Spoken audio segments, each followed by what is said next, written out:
Good morning students. आज हम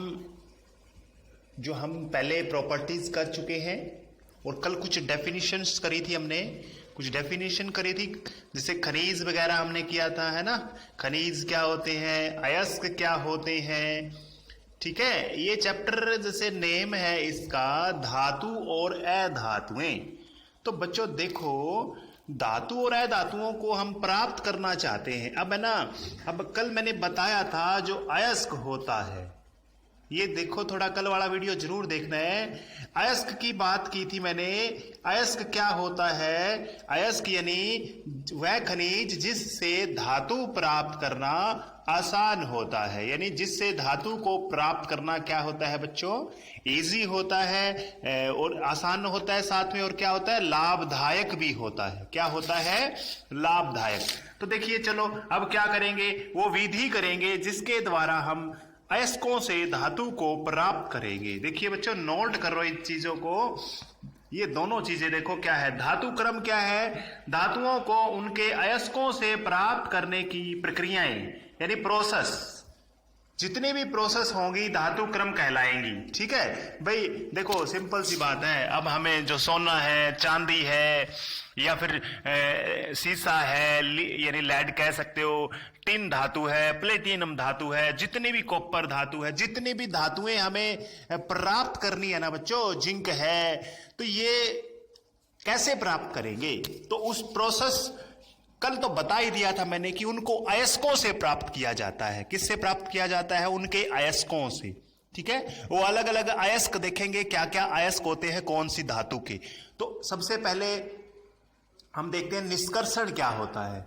निष्कर्षण यानी अयस्कों से धातु को प्राप्त करना, धातु प्राप्त करना धातु निष्कर्षण कहलाता है। ये एक ही बात है, दोनों एक ही जैसी है बच्चों। चलो देखिए, जो धातु क्रम मैंने लिखा था, धातु क्रम में 5 प्रोसेस यानी प्रक्रियाएं शामिल हैं बच्चों। कितनी प्रक्रियाएं हैं? 5। बच्चों ये टॉपिक अगर आपका हो गया, ये सारा यही चैप्टर में बाकी है आपका। ठीक है, प्रोसेस हम करेंगे इसमें। तो सबसे पहले आज करेंगे हम, आज इसकी 2 प्रोसेस करने की कोशिश करेंगे, 2 विधियां करने की कोशिश करेंगे, सॉरी प्रक्रियाएं। ठीक है, प्रोसेस को बोलते हैं प्रक्रियाएं। ठीक है, प्रोसेस, मेथड कह सकते हो। चलो देखिए, सबसे पहले क्या होता है बच्चों, जो भी धातु हम प्राप्त करना चाहते हैं ना, वो उनके अयस्क होते हैं ना, वो बड़े बड़े, जैसे पत्थर जैसे बड़े बड़े होते हैं, यानी कहने का मतलब भारी भारी पार्टिकल्स, कण होते हैं। तो सबसे पहले तो उन्हें जो रोलर वगैरह से उनको क्या किया जाता है, पीसा जाता है। क्या किया जाता है? पीसा जाता है। जैसे आटा पीसते हैं ना चक्की से, उसी तरह से बड़े बड़े कणों को, उसके तो कण तो बहुत बड़े होते हैं बच्चों। ठीक है, ये तो गेहूं तो छोटा ही रह गया, लेकिन सबसे पहला यही है अयस्कों को पीसना। सबसे पहला मेथड है अयस्कों को पीसना। मैंने लिखा हुआ है एक्स्ट्रा इसमें। अयस्कों को पीसना क्या होता है? सबसे पहले धातु अयस्कों के भारी भारी कणों को रोलर आदि की सहायता से पीसकर छोटे छोटे कणों में परिवर्तित किया जाता है। ये जो खान होती है ना बच्चों, यानी माइंस कहते हैं, खान कहते हैं, जहां से हमें प्राप्त हो जाता है, वहां पर इसको पीसा जाता है, कचरा किया जाता है उसका। ठीक है, तो ये पहला मेथड हो गया आपका, सिंपल था। दूसरा है अयस्कों का सांद्रण। क्या है? अयस्कों का सांद्रण। बच्चों नीचे वाले मत पढ़ो, तीसरा चौथा पांचवा नहीं पढ़ेंगे एक बार, क्योंकि हम इसको सीरियल वाइज करते जाएंगे। तो हमने अब अयस्कों को पीसना हमने कर लिया, पीस दिया इसको, अब इसको सांद्रण करेंगे। अरे बच्चों देखो, जब कोई भी धातु के अयस्कों को पीसा जाता है ना, कल हमने पढ़ा था अधात्री गेंग क्या होते हैं, उसमें अशुद्धियां होती हैं, रेत, मिट्टी, कंकड़, इनको अलग करना सांद्रण कहलाता है बच्चों। अयस्कों से रेत, मिट्टी, कंकड़ आदि को अलग करना क्या कहलाता है? धातु का सांद्रण कहलाता है। धातु का सांद्रण। देखो इसमें धातु अयस्कों से अशुद्धियों को निकालना कह सकते हो, अलग करना कह सकते हो, अलग करना भी कह सकते हो। ठीक है, जैसे रेत, मिट्टी आदि को निकालना। अब बच्चों वेरी वेरी इसमें इंपॉर्टेंट चीज मैं बता रहा हूं, अयस्कों की सांद्रण की कुछ विधियां आपकी बुक में तो नहीं दी हुई बच्चों, लेकिन कई बार पूछी जाती हैं। ठीक है, आपकी बुक्स में देखोगे, आपकी जो साइंस की बुक है उसमें तो आपको नहीं मिलेगी, लेकिन वो कई बार आपको पूछ लेता है। मैंने देखा है क्वेश्चंस में कुछ तो विधियां हम इसमें करते हैं, 4-5 विधियां हैं, बिल्कुल आसान है भाई। देखो आपको याद रखना है, सांद्रण की विधियां कर रहे हैं हम, सांद्रण की विधियां कर रहे हैं। तो सांद्रण की आज 2 ही विधि करवाऊंगा मैं आपको, बिल्कुल आसान विधि है दोनों, और उस मतलब टोटल 4-5 होगी, बिल्कुल आसान है। बस आपको ये याद रखना है, दिमाग में ये बैठाना है कि सांद्रण का मतलब होता है रेत मिट्टी कंकड़ आदि को दूर कर रहे हैं हम, ठीक है।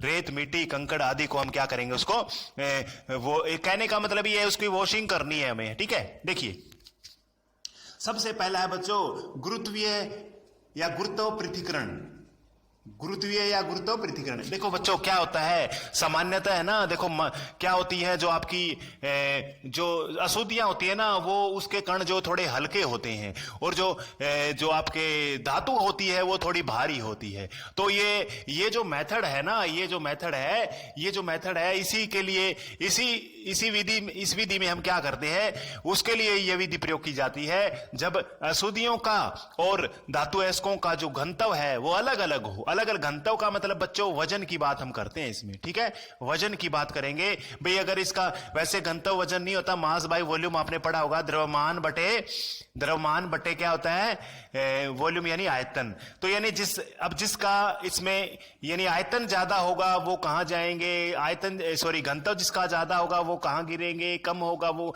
इसमें हम करने वाले हैं। छोटा सा है बच्चों, देखो इसमें पढ़ो बच्चों, लास्ट में इसमें देखो मैं पढ़ रहा हूं, सामान्यतः अयस्क सूदियों से भारी होते हैं। यह विधि उस समय प्रयुक्त की जाती है जब अयस्कों और सूदियों का घनत्व अलग अलग होता है। बच्चों जब इनका अलग अलग घनत्व होता है ना, तब यह विधि यूज की जाती है बच्चों, ठीक है। चलो देखते हैं इस विधि में कैसे पढ़ते हैं हम। देखिए एक बार देखो बच्चों, इसमें क्या है मैंने आपको बताया ही है, जो भारी जिसके अंदर वजन ज्यादा होता है, जैसे टीन है, शीशा है, इनका जो घनत्व रहता है ना वो ज्यादा होता है बच्चों, ठीक है। ये क्या होता है, इनका घनत्व ज्यादा होता है बच्चों। देखो एक बार आपको देखो इसमें मैं क्या करूंगा, यहां पर पिसा हुआ अयस्क लूंगा बच्चों, जिसमें रेत मिट्टी कंकर आदि हैं, यहां से इसको ऊपर से डालूंगा और देखिए इसको नीचे गिराऊंगा। ये स्लोप थोड़ा टेढ़ा किया हुआ मैंने, ऐसे किया हुआ है ना, तो देखिए होगा क्या, जो भारी कण होंगे ना ये इसके अंदर, ये जैसे तिरछे से सुराख से है ना, इनके अंदर रुक जाएंगे, यानी इनके अंदर जो है वो अयस्क रुक जाएंगे बच्चों, अयस्क रुक जाएंगे ये। और सीधा मिट्टी वगैरह है, धूल के कण है, हल्के कण नीचे आ जाएंगे, क्योंकि हल्के जो होंगे वो नीचे आने की कोशिश करेंगे, और भारी वहीं कहीं छेद होगा, कहीं होल होगा, होल से यानी सुराख होगा, वहां पे रुकने की कोशिश करेंगे। पानी भी डाल सकते हैं बच्चों इसके अंदर, ठीक है, पानी भी डाल करके साथ में इसको नीचे बहा सकते हैं। तो हल्के होने की वजह से जो मिट्टी धूल कण है वो नीचे चले जाएंगे। लेकिन बच्चों लेड शीशा है, टिन है, ये यहीं पर इन जो छेद है या फिर छेद कह सकते हैं या स्लोप जो बनाए हुए हैं ये इस तरह के वी आकार के, इसमें रुक जाएंगे। तो ये गुरुत्व पृथक्करण था बच्चों, ठीक है, गुरुत्व पृथक्करण बिल्कुल आसान है बच्चों।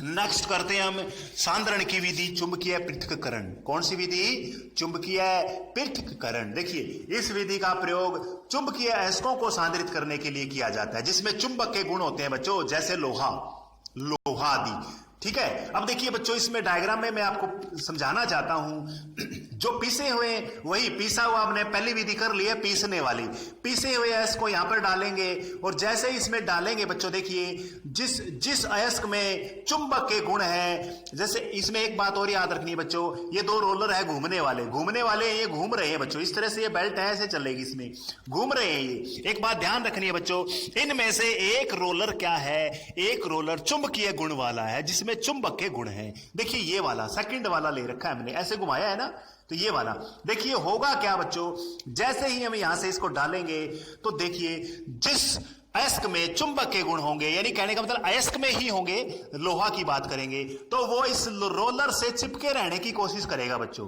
देखिए यहां पर मान के चलिए, देखिए ये यहां पर मैंने डाला है, तो ये अयस्क इससे चिपके रहने की कोशिश करेगा और ये यहीं पर रहने की कोशिश करेगा बिल्कुल, और इसके पास आके गिरेगा बच्चों, यहां पर गिरेगा, यहां पर, ठीक है, लेकिन जो मिट्टी वगैरह होगी वो तो चिपके रहने की कोशिश नहीं करेगी, वो तो दूर जाके गिरेगी। कहां पे जाके गिरेगी? वो तो दूर जाके गिरेगी, क्योंकि स्पीड से कह सकते हो, इसकी स्पीड है ना बच्चों, इसकी स्पीड है तो वो तो दूर जाके गिरेगी।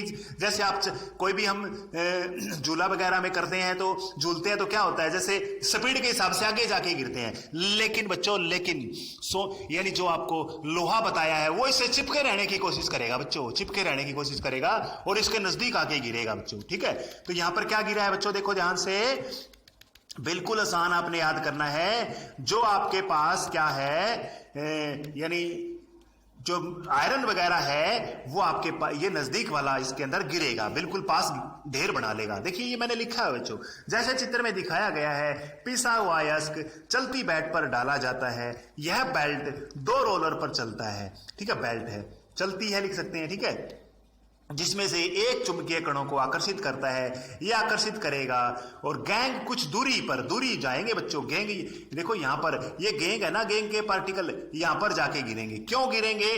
क्योंकि ये रोलर उनको आकर्षित नहीं करेगा। लेकिन बच्चों, जिस अयस्क में चुंबक के गुण होंगे उसको रोलर अपनी तरफ आकर्षित करेगा, या आकर्षित करने से यहां पर जाके गिरेंगे। यानी कहने का मतलब है वो पास में गिरेंगे और अशुद्धियां दूर जाके गिरेंगी। ठीक है, अब मान के चलिए आप तेज स्पीड से भाग रहे हो, आपकी स्पीड कंट्रोल नहीं होगी बच्चों, क्योंकि आप दूर जाके गिरोगे। लेकिन जिसमें चिपके रहने की कोशिश होगी वो चिपके हुए या नजदीक जाके गिरेगा। ठीक है, तो 2 ढेर बन जाएंगे बच्चों, एक ढेर अशुद्धियों का होगा, एक ढेर अयस्कों का होगा, अयस्क कह सकते हैं, अयस्क का होगा। ठीक है बच्चों, 2 मेथड आज कर लिए हमने, 2 मेथड कल करेंगे। ठीक है, हम देखो एक बार फिर से देखो बच्चों, हमने कर क्या लिया है, हमने ये किया है, देखो ध्यान से, अयस्कों को पीसना बिल्कुल आसान है, ये आपकी बुक में मेंशन नहीं है लेकिन मैंने आपको बता दिया है। सबसे पहले जो बाहरी कण होते हैं उनको पीसा जाता है, पीसने के बाद में उसमें रेत, कंकड़, मिट्टी आदि को निकाला जाता है, उसको बोलते हैं सांधरण। क्या बोलते हैं? सांधरण। थैंक यू बच्चों, इसमें ये सांधरण हम कर रहे हैं। इन तीनों को पढ़ना नहीं है, एक बार इनको कंफ्यूज नहीं होना, राइट कर लेना है आपने। ठीक है, सांधरण तक चलना है। थैंक यू बच्चों, थैंक यू।